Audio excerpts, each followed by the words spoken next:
ಮೊಹಮ್ಮದ್ ಇವರಿಂದ 1,000 ರೂಪಾಯಿಯ ನಗದು ಬಹುಮಾನ ಘೋಷಣೆಯಾಗಿದೆ.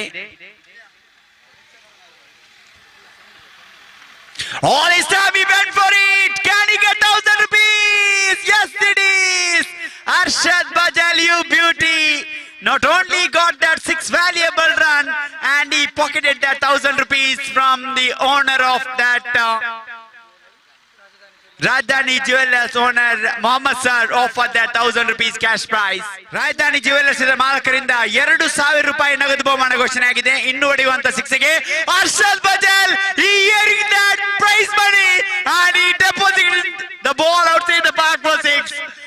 What a fabulous batting. That's not an easy shot actually. Batsman in under-arm cricket playing the shot on the long off boundary. That's a fantastic shot. I think he already got 1,000 plus 3,000 now. 4,000 rupees cash prize for his